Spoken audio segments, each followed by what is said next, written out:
10 ते 12 या कमी तिखट मिरची आहे. लवंगी मिरची अजिबात वापरू नका, ती खूप तिखट असते. हाताने अशी तोडून घ्यायची आहे. तवा गरम करायला ठेवलाय. तवा हलकासा गरम झाला की मिरच्या घालूया. सुक्या थोडा वेळ परतून घेऊया. वरून आता 1 चमचा तेल घालूया. 2 ते 3 मिनिट परतून घ्यायचं आहे.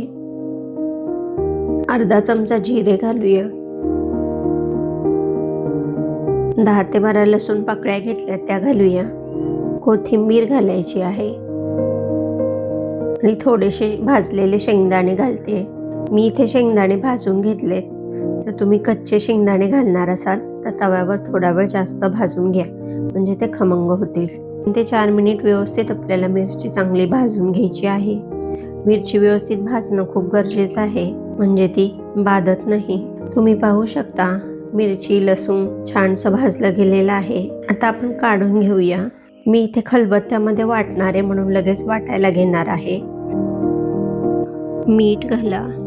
जर तुम्ही मिक्सरमध्ये बारीक करणार असाल तर थोडा वेळ मिरची थंड होऊ द्या. थोडं जाडसरच ठेवायचं आहे. ठेचा हा थोडा जाडसरच चांगला लागतो.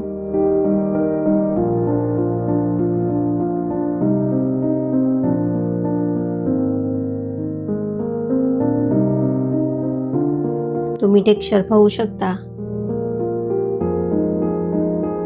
ठेचा कसा वाटला नक्की सांगा. भेटूया लवकरच. तोपर्यंत काळजी घ्या, घरच्यांसोबत स्वतःचीही.